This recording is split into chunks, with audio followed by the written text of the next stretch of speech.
31 against. Fantastic. Good evening, everyone, and welcome to the December meeting for the Wisconsin Woodworkers Guild.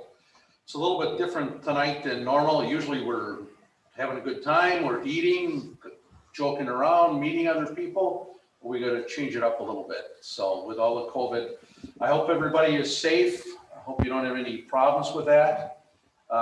Tonight, we've got a couple guys down here. We do have one guest that came in tonight, so we'll see what might develop from that. At the board meeting last Saturday, we changed our insurance company. We are now with West Bend Mutual. Jack Zabazian took care of that, a little bit cheaper than what the other ones were, and so we are set and ready to go when it comes to the insurance. Our audio visual, we've spent some money this last month on audio visual along with the Milwaukee area wood turners, so we can try to make it a little bit clearer, hear better, see better. And Jerry Hansen has been taking care of that for us. In the checking account, at last Saturday, we had $5,968. We did spend $701 toward our half of the audiovisual. And we do have, we're going to have internet expenses toward the end of the month, but that's an ongoing thing. And we also share that with the Turners. Rich informs me that the toy groups are going to meet here on Monday at 9 a.m. to bring all the toys. A lot of them sitting down here. They're going to separate them and package them up and distribute them to groups that you've got set up to get them. So you should have got our ripsaw here this last week. It was unbelievable what Jim Schlarb does with a chainsaw. I mean, he made that alligator's unreal. It's just, he's unbelievable. In January, we are going to have our financial meeting. So if you have any questions, anything that you want to know about, we will have a financial report. Greg has worked on it. He's bringing everything up to snuff. We will have that on January. We're going to try to go through somewhat of a budget on January for next year, or in January for next year. If you are a member of the toy group, it might be a good idea to come. We are going to have a couple of changes with that because we are not going to be collecting dues this next year because of the COVID. The finances for the toy group. So if you have any questions on it, or you want to know anything about it, I would suggest maybe that you stop in. We are going to do the masks. A lot of guys have them on here tonight, and the social distancing. For February, we're working on that one. We may have an out-of-town speaker, but we'll see what's going to happen with that. March, we have Walter Trester is going to do a demonstration on segmenting. And segmenting and Intarsia are somewhat in the same family. So I've asked Mike Prebish if he and I can't get together and maybe do something in April for that. So March is going to be Walter. Followed up, we're hoping with Mike in April. So that's all we have for right now as far as that are going to be coming up. I think other than that, does anybody have anything else here? I mean, are we good? Okay. Yeah. When they sign in, would they sign in with a first name and a last name? Okay. Ron Peterson wants you, when you sign in with a first name and a last name. We're going to need those for the group tonight. So toward the end, we're going to be picking names out. We've got two $25 gift cards that we're going to hand out tonight. So first name and last name. Anything else? Okay, I think we're good. You might want to mention the dues. The dues, well, you kind of touched on it a little bit. We're working on something with the dues, and January is probably going to be the best time to go over that. We discussed it at the meeting on Saturday that since we're not really going to require that anybody, we're not going to go after $45 renewal dues for 2021 because 2020 was so bad. We didn't get the meetings in that we wanted to get in. So we thought what we would do is simply waive the dues for 2021. So every member that was in 2020 is automatically a member in 2021.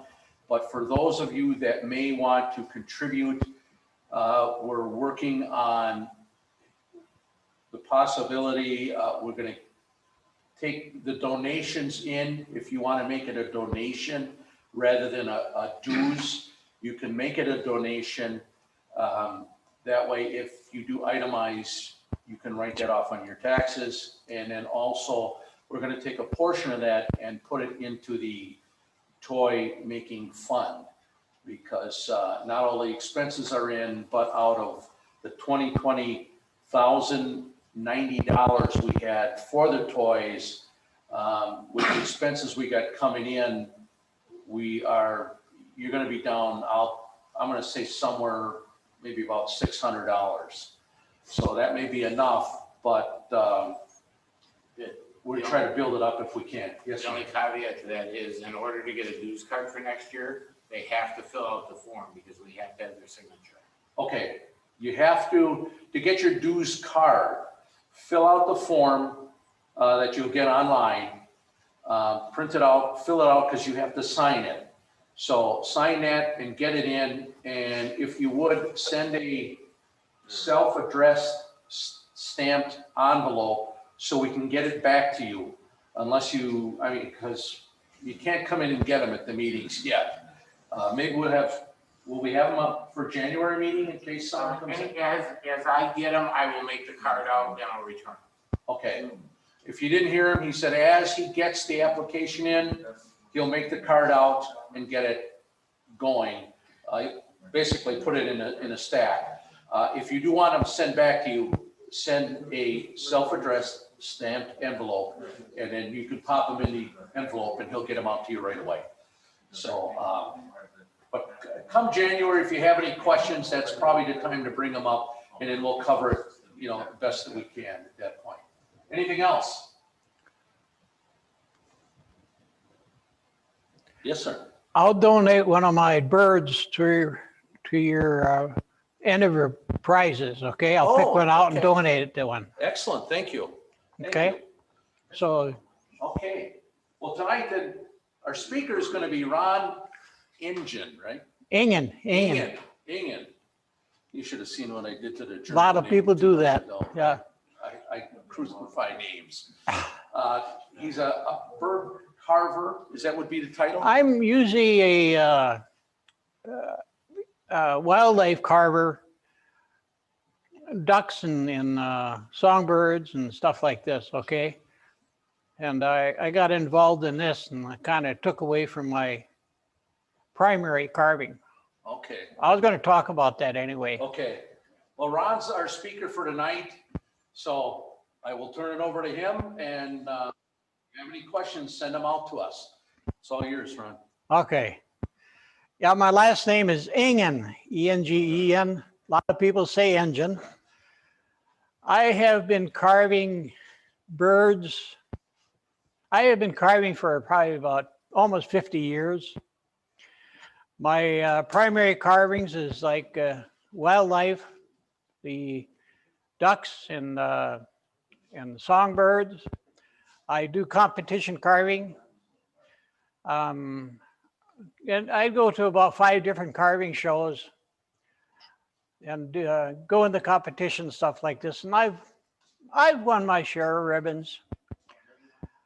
The last year or so it was kind of rough on me. First, I ended up with I had to get a Kochi implant. Here's my microphone. Here's the transmitter stuck to the head. I got a plate in the head, and there was a wire from the plate to my cokie bone. I've got a hearing aid on this side. I have lost, I'm only got like 20% on this side. I can hear, but my problem is to understand. So if you got any questions for me, you volunteered to help me out as a interpreter, okay? Let's see, that's about it. I live out in Sussex, and I think we'll get on with a little demo here. What I'm going to do is show you how step by step how I make these birds and what I use for them, how I carve them, and the finish I put on them. First of all, I'll buy a imported board. I usually buy it at Kettle Moraine Hardwood because I like it like 7/8 thick. Sometimes it's 15/16. It's harder for me to use the 3/4, but so I like the 7/8. Imported wood. Now the domestic wood, what I do is buy it roughed out so that I can cut it down to size. I get it down to like 1.1/8, and then I can cut it in half and things like this. So I've got a list over here of some of the woods I use. It's not completed yet. There's a lot of woods that I haven't even got on there. So I take that board and I'll cut it into 5 inches long, 2 1/4 wide. That'll give me the sides and things like this, and I can cut it in half. First of all, we're going to show you how the first step what we make. This is the body of the bird. So what I want to do is I'll pick out the piece. I've already picked out the pieces. Here we got what I do when I stack these up. I stack this up to 1 5/8 because I'm going to put another 1/4 inch on the bottom, or another 5/8 on the bottom. Well, what I'm going to do is glue these together. We got 1, 2, 3, 4, 5, 6. That gives me 1 5/8. You can go over it and things like this. The head, I like it 7/8 thick. If you have too thin of a head when you're carving it, it'll affect and the beak will come up with 2 different colors on it. Don't look right. So when I glue these together, I don't put a lot of glue on these. The simple reason because if you put too much glue on it and you squeeze this together, they'll start shifting apart and things like this. What I'll do is put the glue on. I'll put my glue on this one first. Just set it down so the glue gets set a little bit. And then I'll just run the bead up and down on every one. Put it together, put it together. I have a slate, okay?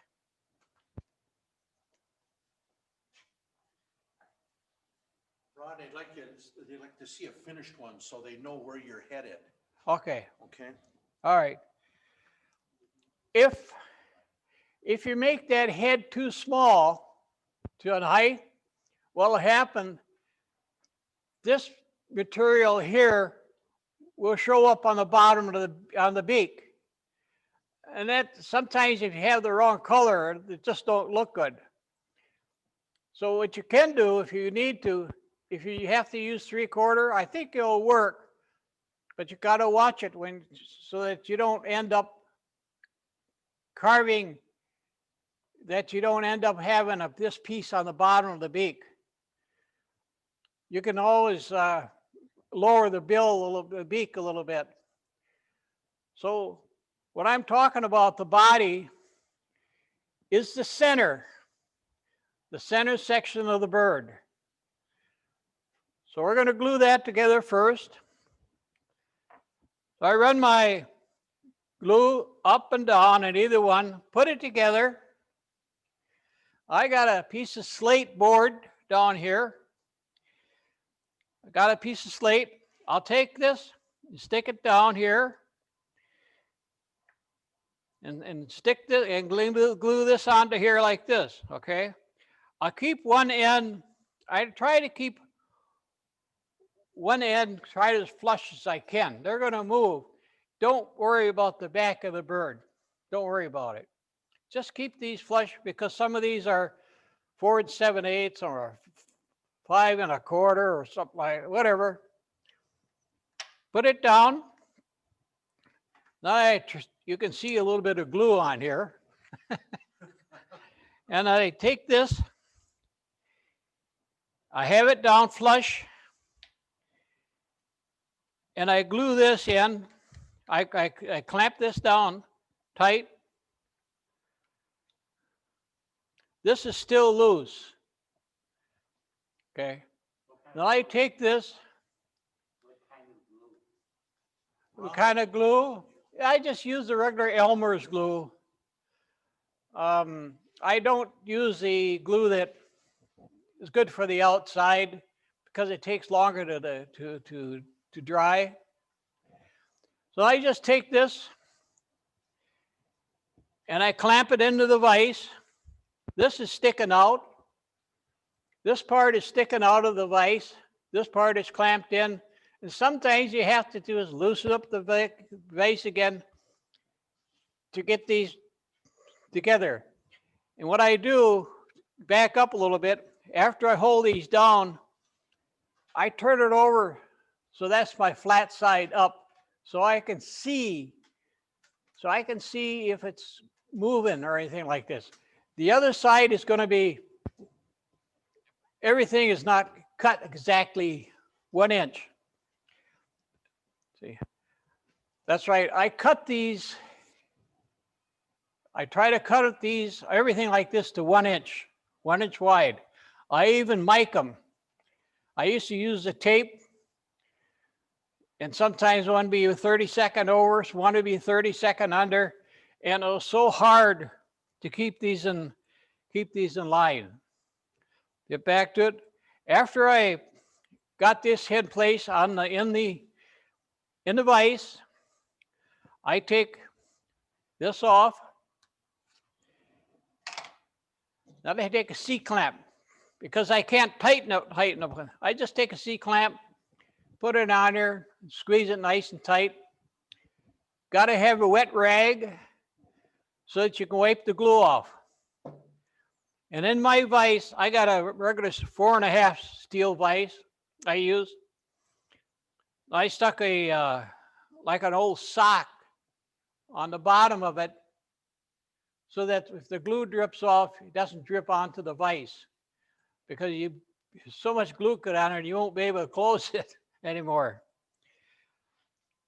So I can wait, say 20 minutes, then it's just dry enough to take apart. When you take this off, this clamp off, if you just watch them, and if you see it move a little bit, clamp it back up, wait another 10 minutes. But usually 20 minutes to do it. So we've got this glued together. Also, I'm sorry, you got to back up again. There's the bottom of the base in that container right there. I got one right here. This is about like 7/8 thick. I don't want that wide. I want this width on here to be from anywhere from 2 1/4 to 2 3/8. So what I'll do is measure it and see what I got. Okay. I'll have to take off about 3/16. I want this a certain width, like 5/8. I'll take it in my table saw and cut it off, or I'll take it in my band saw and just cut off a sliver, thin as I can get them, because I can use that for these little spacers in here. I cut it as thin as I can get it. I use that as a spacer in there. I've got a bunch of thick ones, which I have used here. I usually like to put a thicker one underneath the head, just for the neck and stuff like that. Some of these birds will have up to 11 different kinds of wood in them. Right now, this one, the body will have 1, 2, 3, 4, 5, 6, 7. Excuse me. This one will have 7 kinds of wood in it. After I glue all this together, that's how this looks. You can see one side is kind of smooth. The other side is pretty rough because of the variation in the thickness of the material. Then we go to the next step. This is just scrap wood. All this is birch right now. And I already cut a bunch of them out at 1 inch wide, roughly 7/8 thick, because that's just going to be junk there. I don't need it. When we get back to the, say, a 4-foot board, and I cut these at 5 inches long, cut the board 5 inches, I'll have 3 inches of left stock on the bottom. So I'll cut those at 1 inch wide, and that's what this is. That's what this is, the bottom, the drop from the board. Sometimes it's 3 inches, sometimes it's 2 7/8. You wouldn't want to use anything under 1 3/4 inches, because then it goes up onto the head. But as long as that is over 1 3/4 inches, it'll work good for the head. Because you're going to cut this out, and that's going to be gone, that part. So I just keep these. This is more expensive than scrap pieces of wood. I've even used a 2x4 and stuff like this I have cut them out of. So now I've got this piece right here. This is, after I get it out of the clamp, I'll take and glue that on, set it on the side, glue another one together. And then after I get all these pieces glued together, I'll probably make like 12 of them at a time. Then I'll take it in my table saw and just start to, back up. I put it on a belt sander to get the roughness of the glue off, just a little bit, both sides and the bottom. Then I take it on a table saw, and I got a mic right here. Then I'll do one side, the smooth side that I got, I'll put that up against the fence. Just take a barely cut off of it. I'll do all 12 of them. Then I come back, turn it around, do this side. Turn it around, do this side. I'll keep on doing that until I get it down to 7/8. You don't want 15/16. Then the head looks small, because that has a lot to do with the width of the head. You don't want it 3/4. You look kind of stupid with a little teeny head on there. I showed one guy how to make these, and he likes the head at 1 inch. So all his stuff is cut at 1 inch.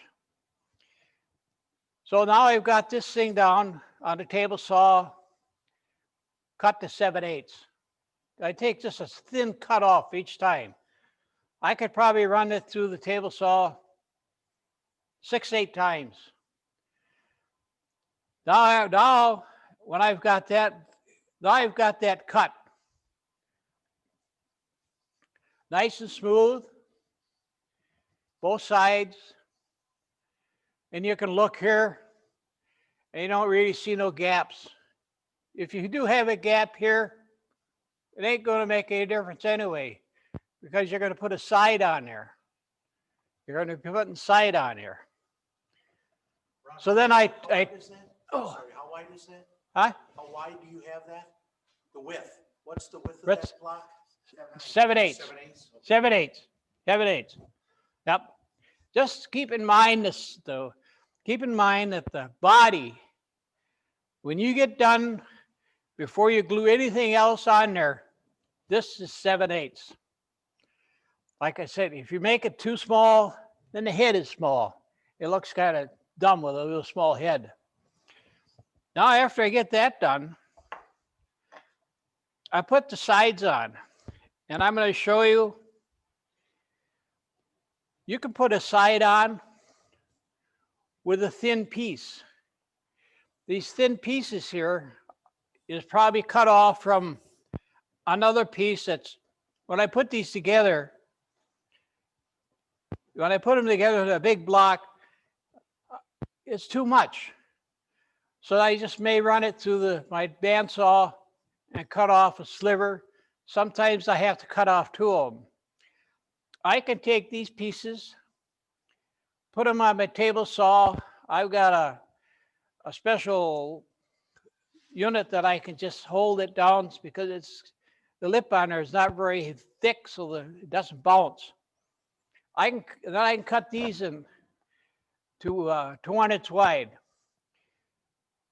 These are, everything like this is cut at 2 1/4 wide. I just remember 2 1/4, 2 1/4, 7/8. Remember that. So I cut these as thin as I can. Now I've glued this on here, and that's when I stick it in the vise. I'll stick it in the vise about halfway up. I got something I got to hold it on with. So a lot of times what I do, I just stick this on the vise in here. I'm doing it wrong. Got to have the head. I got to have the head up. So then I do this. I lay it down in my vise, tighten it, take 2 of these, put 1 on each end. Because you really want to try to get as tight as possible, so you don't want no gaps around here that much. You can have them, but some will be cut out. So I got a clamp here and a clamp here on the vise. I try to keep it quite as close as I can to the end. I used to just clamp it right in the center here, but the ends would kind of bulge out, be a gap there. So I clamp them here.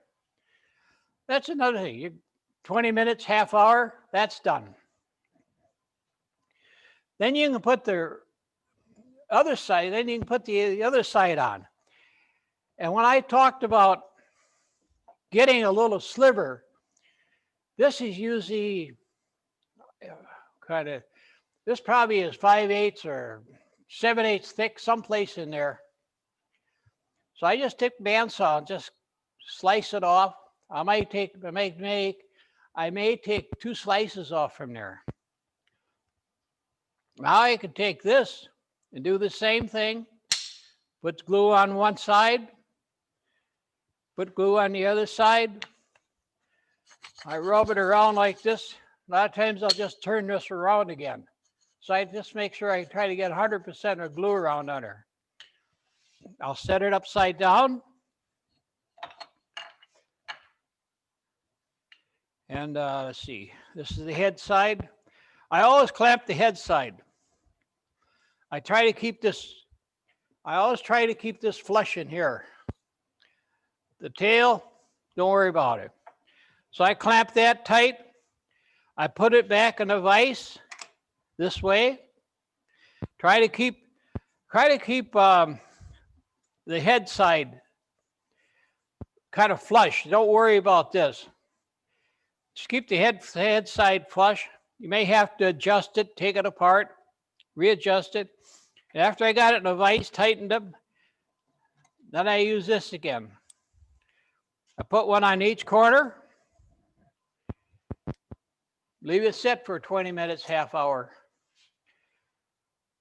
So then you got, after that, you got a block. What I'll do with this, I'll take it on my belt sander and just sand off the excess glue. I'll take my cut-off saw, cut it off so this is nice and square. The back, where the tail is, you don't need to worry about it. Then I'll take this thing back on the table saw. I usually don't do too much to the side because they're pretty smooth. If I do, I'll do it on my belt sander. You want it kind of smooth so you can draw on there. But here, I want that nice and square. So I'll put that on a table saw, I'll cut this side, and I'll cut this side so it's nice and flat. It's nice and flat because you're going to draw on all two sides of it. So you want that flat. Otherwise, if it's too rough. Well, the other thing, if the bottom isn't flat, when you start to put in the bandsaw, it may sit like this, you know, exaggerating. It may sit like on an angle. And then, so then everything, when you cut it with the bandsaw, it's not square. So you got to make sure this is flat on the bottom. Now go to the next step.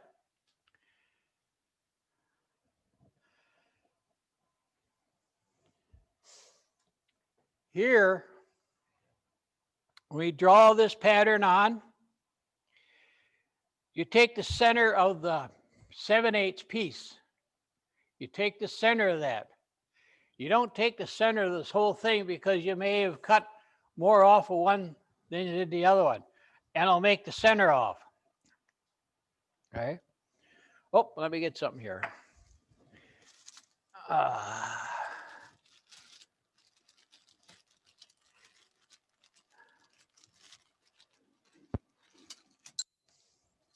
I've got a aluminum one, okay? Somebody made for me. I set it on there. I mark it the center with a black marker, just a little mark. And I'll set that right on the beak. And then I'll look down here. See, this is a different template there. But I'll look down here and see how even they are. If they're both of them have about the same amount of space on both sides. Then the side, these are this is thin little plastic I got. On the back here, I will draw a line from, I'll draw a line from right here, the top of the bottom one, the seam of the next one that's on there. I'll draw a line all across here. You understand what I'm saying? Draw a line across here, and then you draw a little line right here. Little line right there. You take your pattern, you stick your pattern on there, and you try to, the top of the tail, you try to just keep that probably about a 1/16 above that line. I'll tell you why later. And then the head, you try to leave enough material. You try to leave enough material so your bandsaw doesn't, you can go all the way around with a bandsaw. I hate it when I have to, when it comes off, then I got to start to cut again. I hate that. So now you got the sides all laid out. laid out, you're ready to cut it. Okay. So you still haven't worried about the back. It's still rough. The front, nice and smooth. Kind of look at it, but you kind of look at it. The other thing you got to look at is right here. This little part of where the tail makes the body. If you got one end too far, if this line is in too far, this one's out, then you got to put your pattern back on and redo it. Because once you cut it out, you can't fix it. It's gone. So you only put a pattern on two sides? What's that? You said you only put a pattern on two sides? Yep. Don't need it. I'll show you when we cut it out. But that's important right there. That's probably more important than this is down here. But you won't see that until you take a pattern off. You can still see it. Depends on how thick the centerpiece is. So you can make these birds without this in, the centerpiece, or you can make it with it in there. It takes a little bit more time to put it in there. It's kind of unique. Now we're gonna bandsaw it.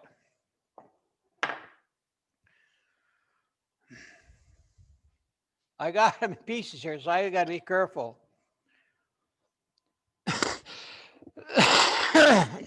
The first cut I do, and that's why I said we got to have a square, flat bottom here. Got to be flat. First cut I do, I start at the beginning of the beak, and I cut down here all the way off. And that's the other reason I want this to stay intact. The bottom I want all together. The top, what I'll do, I'll start at the end of the beak again and cut all the way around like this. And I'll stop about 1/8 inch before we get to the end. 1/16, 1/8 of an inch. And you're going to do something that you're not supposed to do. You back the bandsaw out. You know, they say you're not supposed to do that. So I've got my cradle, and I've got this cut. Now I'll take it in my bandsaw, and I'll cut one side all the way off. Boom. It comes off. Okay, comes off. I'll put it back in and I'll show you. Now you cut the other side off. That comes off. So now you got a bird that looks like this. I'm missing a piece. So then what I do then is cut the back end, tail off. Cut it off. I got two patterns with a square tail or rounded tail. Cut that off. That comes out. That comes out. Now you've got a square bird. You know darn well a square bird won't fly. And you can look down here where my patterns. You can see that I kind of backed off so I wouldn't cut into that little piece right there. So when you're cutting that bottom off, let me do this. Let me kind of put the bottom back together here. When you cut the bottom off, it looks like this. See, it looks like this. That's your cradle. I got to have a cradle there. So it's got to be like that. And then now I've got my another thing you can do with this piece, cut this part off right here. Okay. And I've done it. Now I've drilled 1/8 hole for here all the way through, another 1/8 hole all the way through, back up. I've taken this on my belt sander, and flattened it. That side and that side. Then I drill a hole all the way through. I've done some other carving on it just to do something. Put some axles in there, put a set of wheels on there, and you got yourself a little car. And I was making them and selling them for like $10 just to get rid of this stuff, okay? Just to get rid of it. But then I got scared a little bit.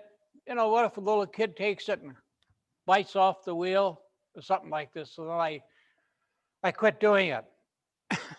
And I forgot to bring one thing along with me. Two things.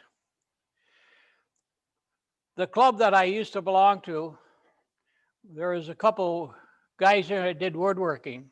They do turning. So I gave them a bag of these.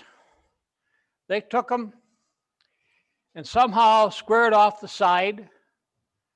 They'd be on an angle. It was a cut on an angle. Then they put them together, made a bowl with all these different colors in it.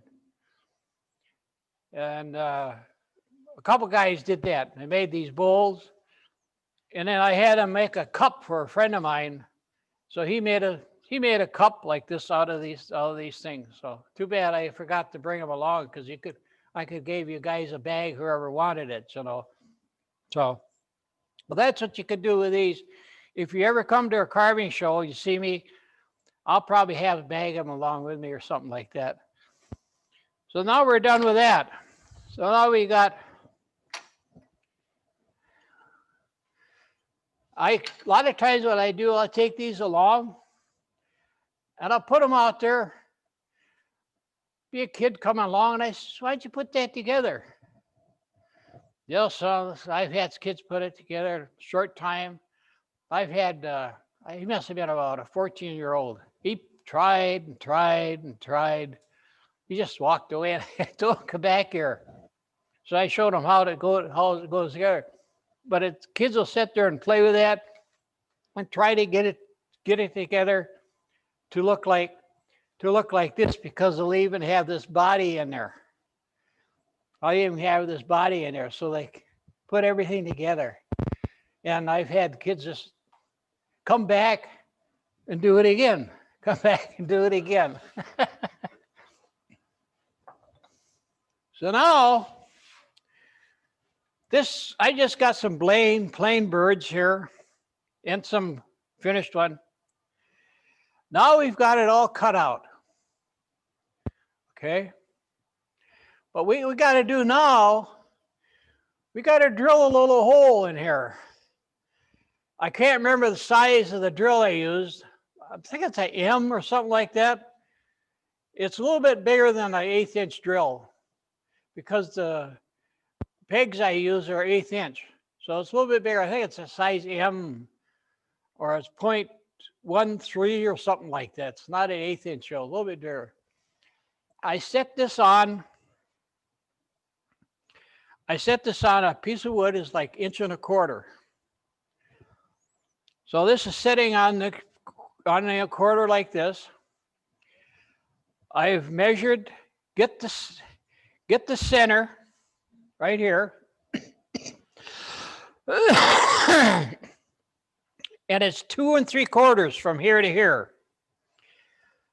You don't want it less than that, because when you hang them over there on the board, they're going to roll over and hang like this. And you can't put the good finish on when they're upside down. So 2 3/4 works the best. And I drilled it probably about 7/8 deep. So now you got the hole in there. Now we're going to lay it out. You take 7/8, like this is just one solid piece. You find the center, find the center line. Then you measure over 7/16 to each side, or 7/8, so 7/8 wide. You draw the line pretty much like this. You try to keep it in line with the center line. You draw a straight line all across there like that. Now we're going to put a small smile in there, or a grin. You start at the back of the neck, and you just draw a line like a smile, and it's kind of run parallel to the beak. You just kind of take that around and run it over here, right over, probably right where the head and the back kind of meets.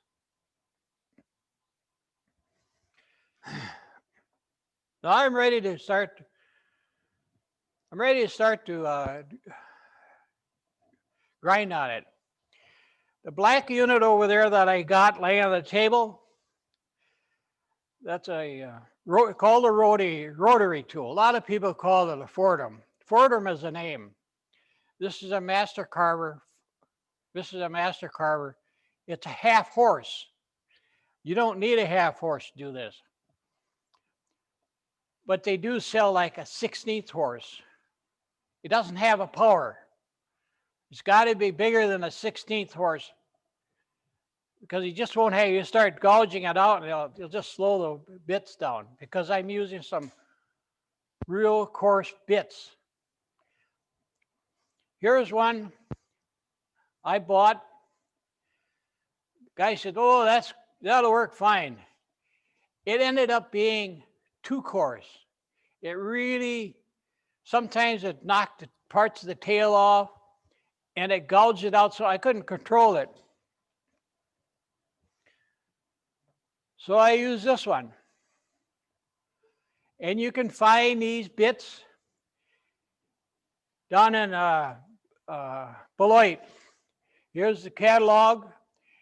They might even be able to find them here, but they're not a Dremel bit. They're not a Dremel. You won't find these with the Dremel. So now you've got this bit here. I got it in my rotary tool. That rotary tool's got a foot pedal on it. I can control the speed. So then what I'll do is clean this out here. I'll clean this straight off so it's straight down on that center piece right in here.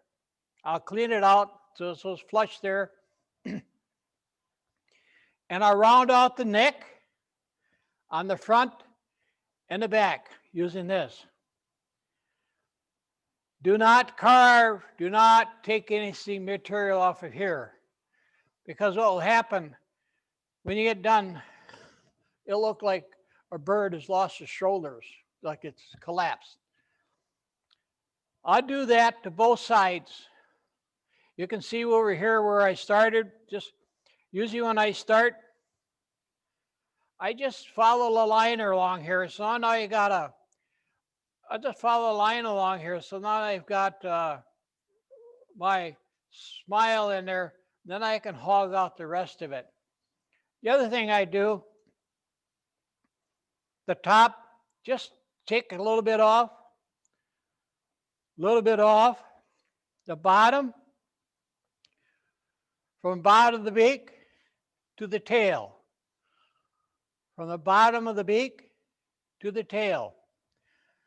So now you got something round, so it isn't sharp edges to hold. Now I've got this one done. Now I'll do this one.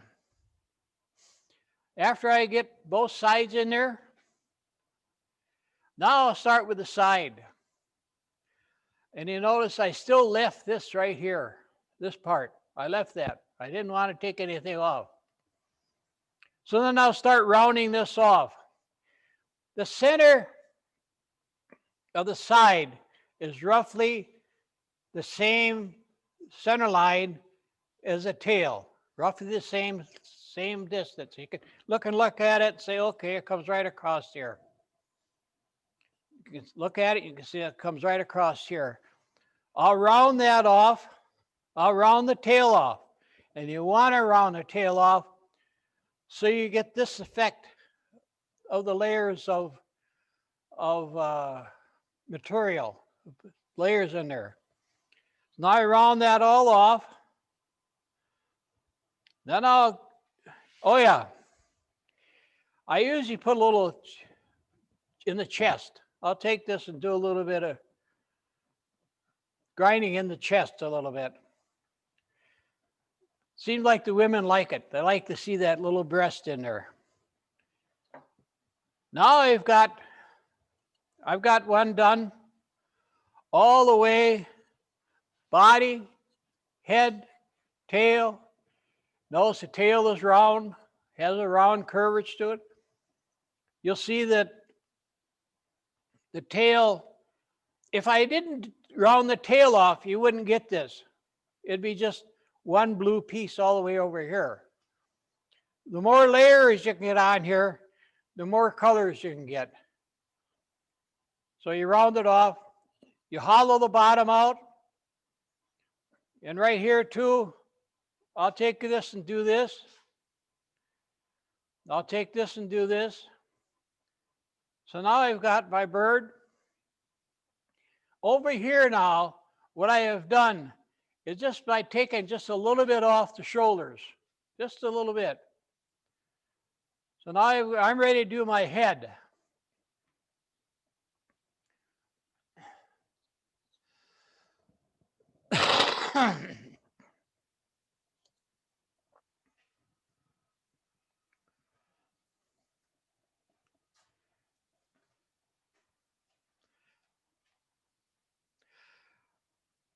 Okay. The head is going to be hard for me to explain, really hard. The first thing I do on the head, the beak, I'll use this same tool and I'll go in here like this.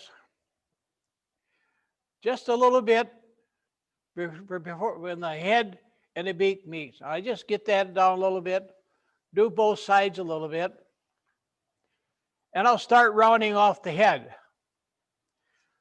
But you got to watch out for when you round off the head, so you don't make the head look like this. It's got to look like a human head, or just nice and round. So you take a little bit off here, a little bit off here. You leave the center line on there. You don't grind away the center line. So now we've got it down so this beak is down a little bit.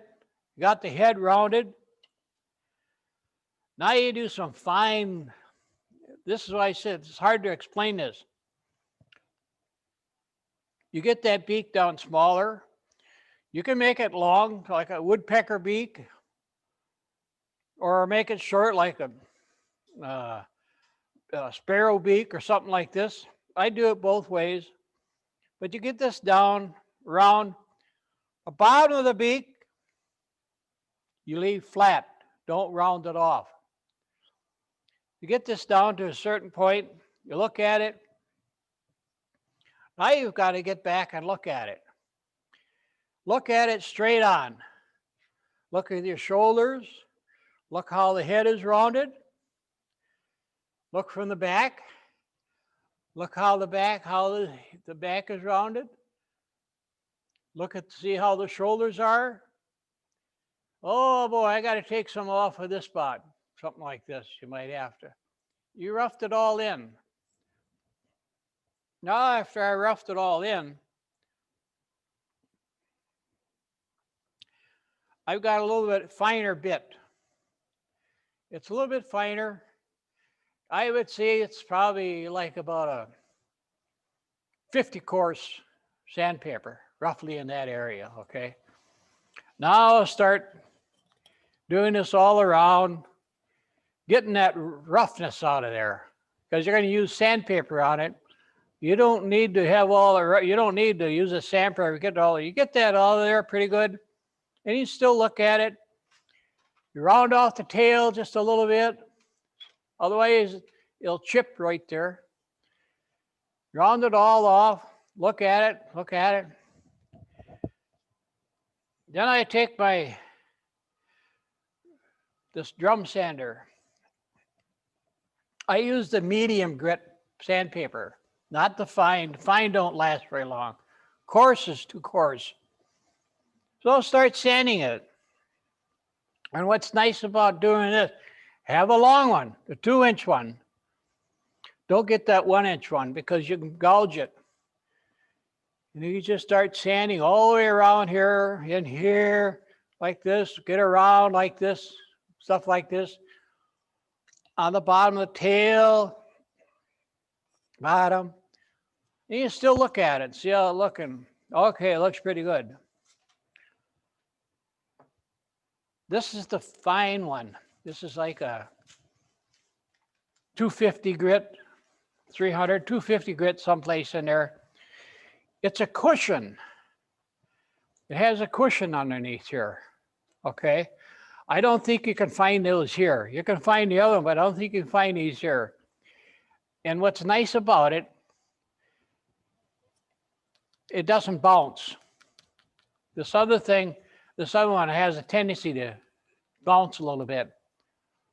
So then you can sand this. This is a 3/8. You can get them 1 inch, down to a 1/4 inch. 1/4 inch is too small. It's got a pin. It's got a pin in there you pull out. You cut the paper. You slide it in there, put it in there, slide it, you put the pin back in there, and you squeeze it, and it holds it in place. And you can get those at either one of these places down in, one of them's down in Beloit. And this will give it a nice finish, but you can't run this at a high speed. It'll blow apart, boom. I think my unit runs at 30,000. You can't run this at a high speed neither. I've had these come apart, hit me in the face. There's a boom. Fly away over here. So you got to run about half speed on these. And probably about half speed on these because these will blow apart pretty easy. But it's a lot easier than sanding it and hand sand it. You're putting those on this machine. You're putting those on that machine that you have over Yep, here? yep, the black one. Yep. Yeah, I do. Because it, I'll just mention something about that. That has a 1/4 inch chuck in it. So I can use that 1/4 inch chuck. I can use put small drills in it. Just set it right down on the paper here. Yeah.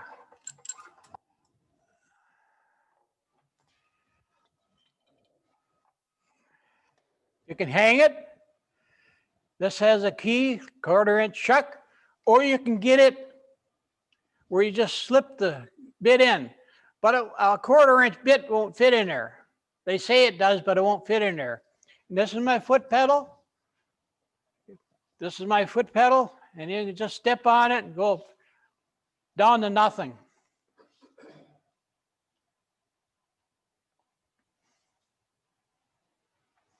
This altogether here is probably about $300.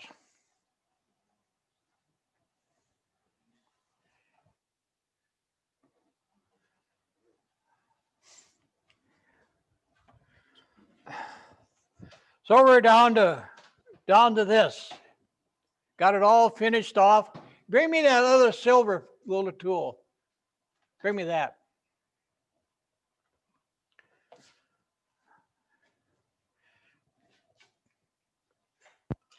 You can buy this here, roughly about $80. When it goes, you throw it away, buy a new one. This is how I put my eyes in. That's another thing I have a hard time explaining to you where the eye location would be. If you look at the top of the bill, you just try to draw an imaginary line, top of the bill back here. And then the eyes would be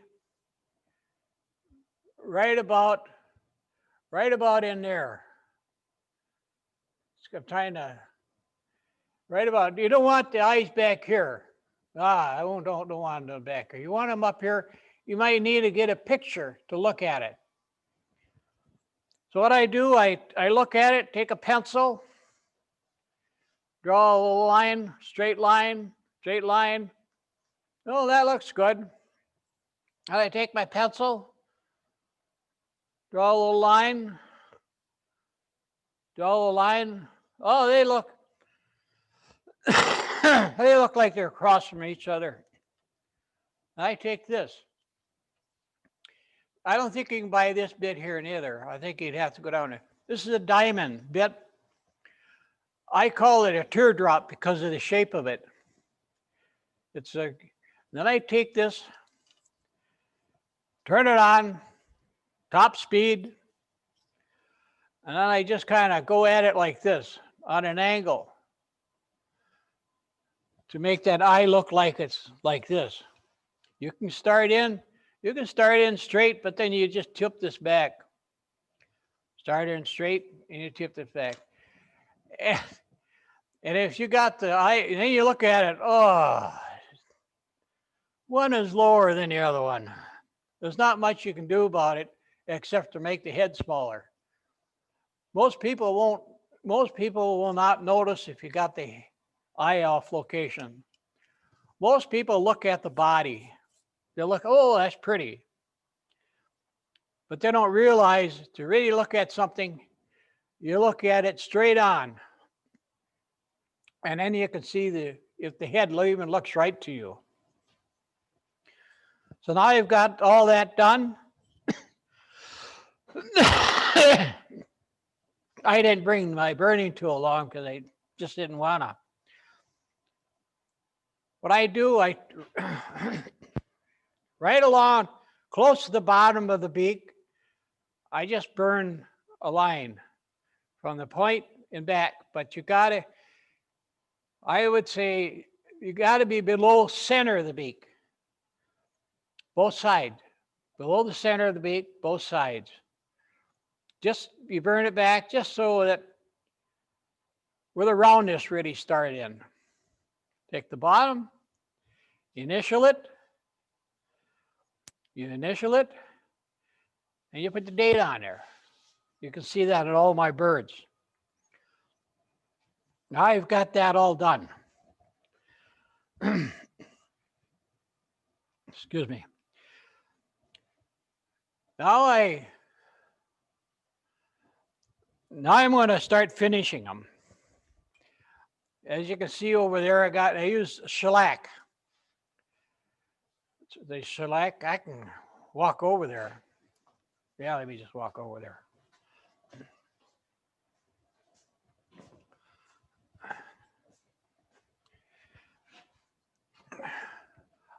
I use a shellac because it dries pretty fast.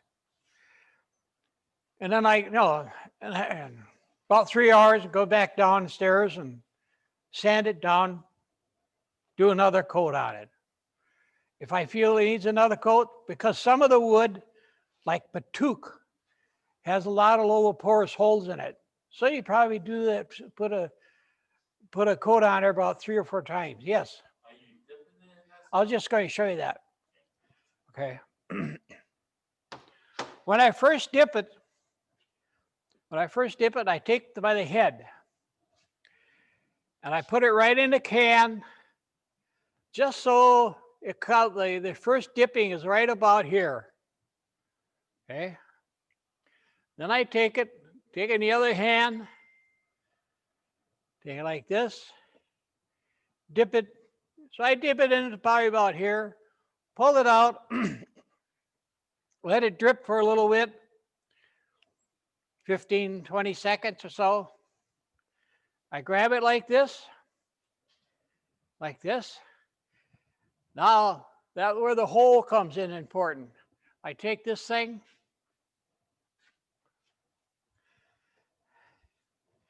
and hanging on one of my nails here. Got to find it. There. See, I got the hole off a little bit, so that's why it pops over to the side. And I just let it drip right in my tray. Then when I go back, when I get done putting the sanding it and stuff like this as good as I want it, probably 2 or 3 coats of the shellac, I'll do the same thing with the poly. I like using the oil-based poly because it seems like it has a little more of a shine to it than the water-based. I'll do the same thing. I'll put it in oh, wait a minute. Go back to this here. When I put this in the can, 1, 2, 3, 4, I'll count to about 15 seconds, 20 seconds, so that shellac gets soaked into it. Then I turn it over and do the same so the shellac gets soaked into it. I do that every time I use the shellac. You don't need to do that when you put this poly on. I just stick it in there like this, pull it out, turn it over, pull it out, turn it over. Just let it drip for a little bit. Then I take it, I hang it back up.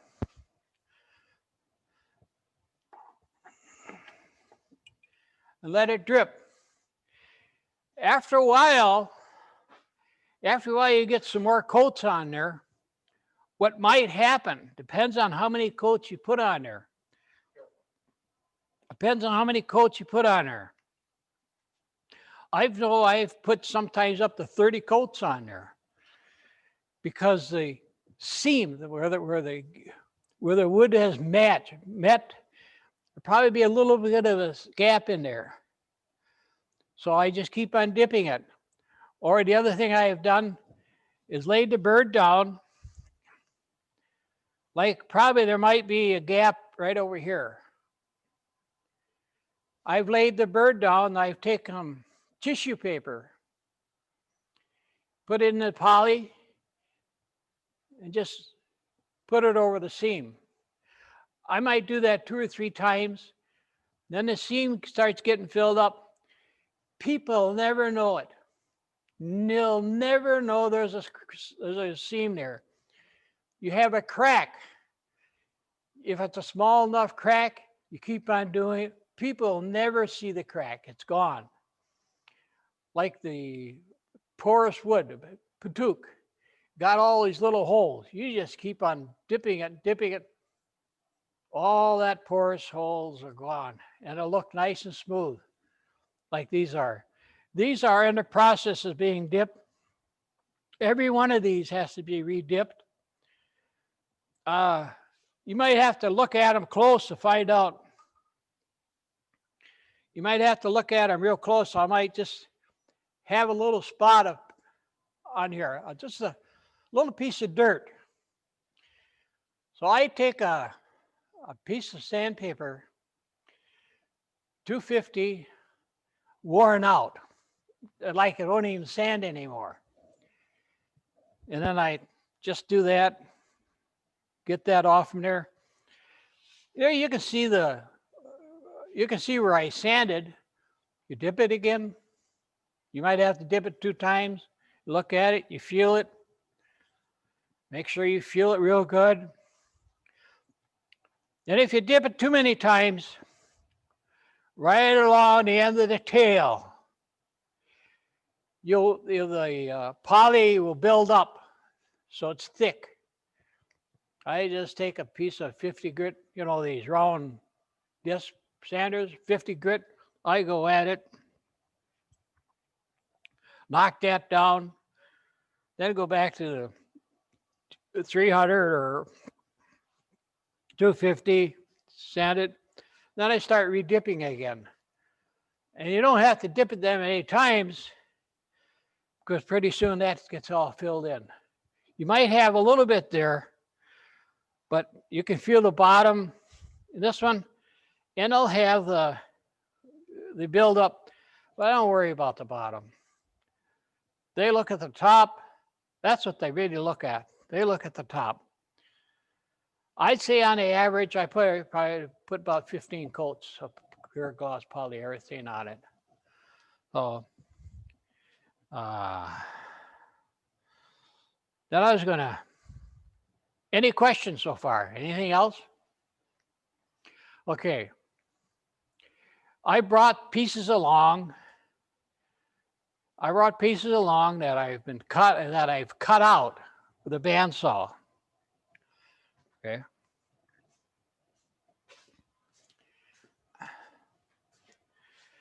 I got pieces here that I've cut out with a bandsaw. Okay. If somebody wants to buy one, I'll sell them one. But if somebody wants to bandsaw it, I've got it laid out, and I've got it laid out so you can cut it. Remember, if you do, you cut the bottom first, all the way off. You cut the top almost all the way back to the back. Then you cut the sides right off. You cut the side right off. You leave it in the cradle when you do that, and you cut the back, and there you got your square bird. So I can sell these. And if you want to learn how to carve them, we can work something out. You can come out to the house. I got a little workshop back in the garage. I can teach you how to carve. You can use my tools and stuff like that. So if you want to carve one, you can. I sell those birds for $50 a piece. Okay. This here would be 40. Let's see. No, this would be 40, and this would be 30. I've got a cardinal here, but that's another subject for carving. That's completely different. So if you're interested, we can do that. Like I say, I sell about 200 of these a year. Eventually, I want to give it up. I want somebody to take over. I taught my neighbor how to do this. He used a VFW Commander about 10 years ago. So what he does, he tries to carve about 100 of these. And then he goes to the VFW big meeting they have, convention. And he sells them there for the same price. But what he does, he takes half the proceeds, what he gets, and gives it to some child organization, some hospital. He gives it to them. He's really great that way. He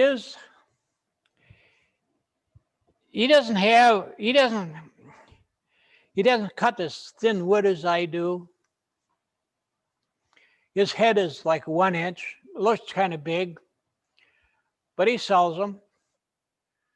So I think that's, so if somebody wants to buy one of these or come out to the house, or just get a hold of me and we can work on something out. Question? Well, how old do you think you would have to be to be able to do that? How long do you think it'll Or take? how old would you need to be before you could carve something like that? You mean how old or Age, how much time would be Well, involved? how age of a person would Okay. be able to have enough skill to be able to carve that? Oh, how old would you have to be able to pick that up as a talent? Okay. Right now, I can carve one this shape, sand it, and have it all done, ready to put the eyes and mouth in 1 hour or less, okay? I'd say a beginner, you're going to have like 3 hours because I'm going to carve one, and then you take your bird and carve one. I'll carve a little bit more on mine, then you carve a little bit more on yours. So it's not like I'm going to sit down and carve this whole thing and say, here, you carve it. We're going to do it in steps. So that's what takes a long time because we do it in steps. Another thing, I wear one of these painter masks. I get in my goggles, I gotta get a new pair. And goggles, I just start to itch. The first time it happened to me, I went to the doctor and wanted to know what it was. Doctor couldn't tell me. She didn't know what it was. So she started asking me questions. And I says, you know, I use some imported wood. And sometimes it's coated. Any wood that comes imported has a treatment to it. And that treatment in there is probably what really makes it just itch. I just can't stand it. Domestic wood, I have no problem with. No problem with. It's just the imported wood that I have a problem with. And so I wear a painter's mask, a pair of safety glasses, and I still get it up underneath here into my eyelids. My face is covered, so I protect my face. But when I first happened, I was just itching all over, just terrible. Couldn't figure out what it was. And that's what it was. It was because of the treatment that the wood is on. So, yeah, I'd say it'd probably take you about 3 hours to do that. I'm retired, so I can do that any day of the week. I can do that any day of the week, except for Tuesday and Thursday and Sunday mornings. I work out those days. The other problem I had last year is my sciatic nerve. I was actually walking with a crutch, hurt like everything. I'd eat breakfast. I'd stand like this, leg out, stand like this with a bowl of cereal. That's how I'd eat my breakfast. It would hurt so much from here all the way down my feet. Because I know you guys had called before and stuff like this, and I was out of it. So I got some patterns here. You can take one if you want. It's got 2 top views and 1 side view. And it shows you where the hole is that you drill on the bottom. We could take that. Or the other thing I could do, if you guys ever wanted me to come back, I could come back and actually carve one, because you got this set up like this. You could put the camera right on it, and I could take my time in carving it and talk about it so you can actually see it. So I don't have, the dust collector I have is too big to bring along. So I wear a smock, a apron, my mask. I even wear a hat sometimes just to keep that away from my face. I could do that. So. What if we had a workshop? Huh? What about a workshop? If we had a workshop here, you come in and show us how to. Sure. I'd come in. And then, yeah. Anybody have any questions for Ron? Anybody online? I think I covered everything. Yeah. Workshop would be really cool. Okay. Well, we'll talk to Ron and see about a workshop, maybe, depending on what happens in spring with all the COVID stuff, so. Yeah. Yeah. I would say, because I can carve one in an hour, okay? But it probably, for a workshop like that, it'd probably take about an hour and a half to carve one. That would be, it doesn't take long to put the eyes and mouth in. It doesn't take long at all. So, Okay. but if anybody wants to buy their equipment, I'll give you some hints and stuff like that. So, Okay. all right. All right. I think then unless anybody else has any other questions for Ron, we're done with that, other than we will do the drawing. If you could pick a couple names out of a box for us here. Well, wait a minute. Before we do that.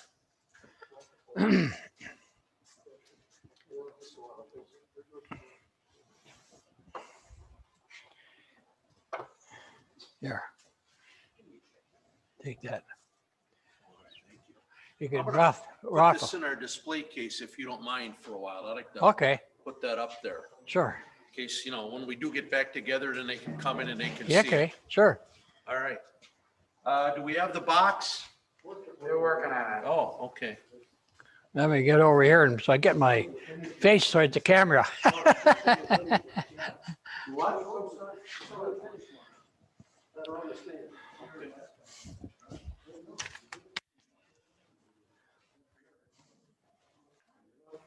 Gonna get a close up on some of the finished ones.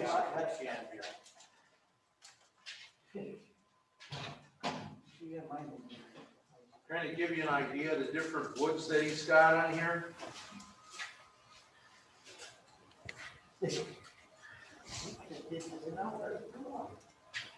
See the different tails on there too. That one is like a fan tail. That one's a little bit straighter. The one with the round tail, that's the top of, that's from a cardinal.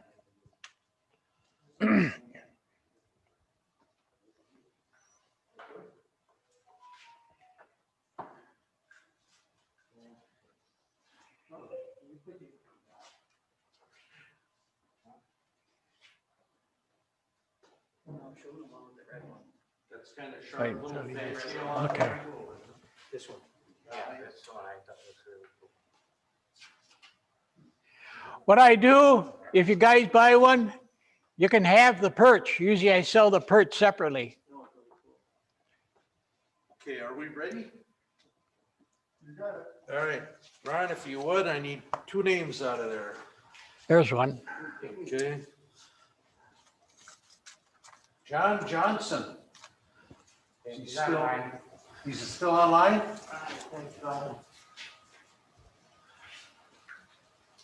And Matt, which Matt is Yeah, that? I need to know what Matt's name It is. just says Matt.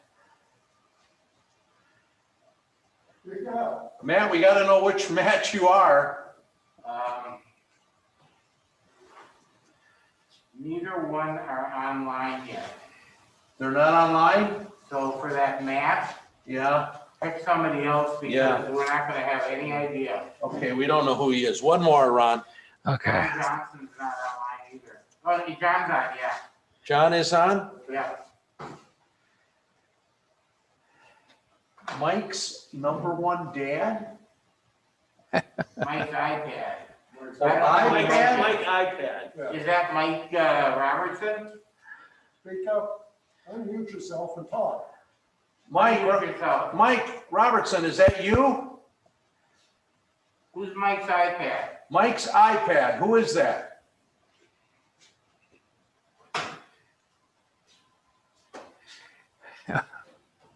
Mike, Mike's iPad. you still on? Yeah, but let me see if I can. Right, push down the space bar and talk. Okay, can't pick it up. Okay. I have carved over 1,000 of these. That's gotta be Mike Robertson. Okay. Send us a chat if you can't talk. Yeah, Mike, send us a chat if you can't talk. yeah, it's me, Mike. Okay, Yeah. all right, thank you. Okay, Mike Robinson and John Johnson got That's the, exactly the reason we want last name. yes. All right, they've got the 2 gift cards. Who now? Huh? Who? John Johnson and Mike Robertson. We need to mail those to him. Okay. Okay, if nobody else has anything else, then What about the bird? the bird we're gonna put on display back here for a while. Okay, so no one wins it today. No one wins it today. but, maybe we'll see one. Okay, we don't have any other questions, comments? And gentlemen, we're adjourned. Thank you very much for coming in. We had a good work today. Thank you.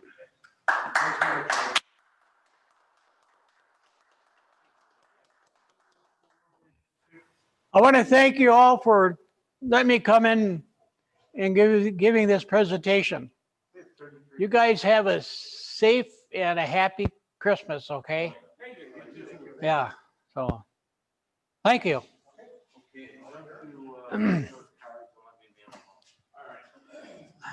Very impressive, very impressive. I got last.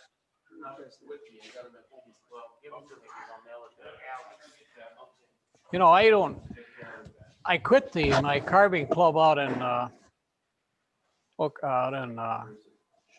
Oconomowoc. And, I